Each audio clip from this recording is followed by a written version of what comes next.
தம்பி உங்களுக்காக ரிஸ்க் எடுத்து என்ன வர சொல்லுங்க. நான் பொண்ணு அதிகமாக நிறுத்திட்டேன் எங்கேயும் வெளில போகிறத. என்ன பண்ணுறது, முடியாமல் இருக்கிறவங்களுக்கு அதில் ஒரு தர்மங்க, தம்பிக்கு ஒரு புண்ணியம்.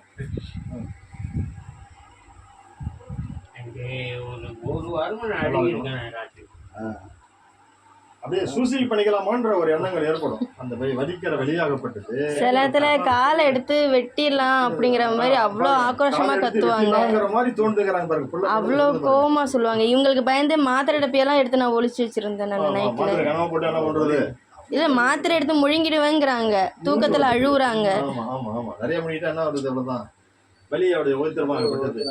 இப்படிதான் விஷத்தை குடிக்கிறதெல்லாம் தற்கொலை. அந்த தற்கொலை பண்ணிக்கிற அளவுக்கு அந்த நேரத்துக்கு அந்த வலியோட அது பரவாயில்லன்ற மாதிரி அது.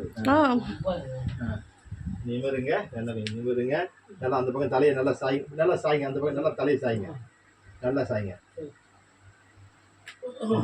பார்த்தீங்களா, அதான் ஒன்றும் இல்லை, அவ்வளோதான் பாருங்க. அப்படியே மட மடம் சத்தனாக கொஞ்சம் அப்படி இல்லை.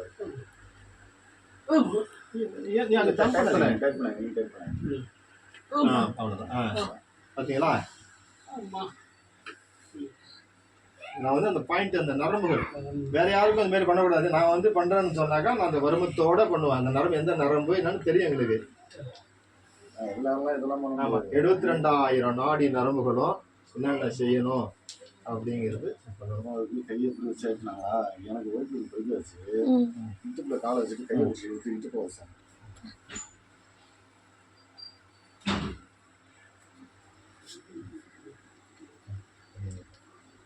எனக்கு அந்த சுடுதண்ணி எடுத்துருவோமா.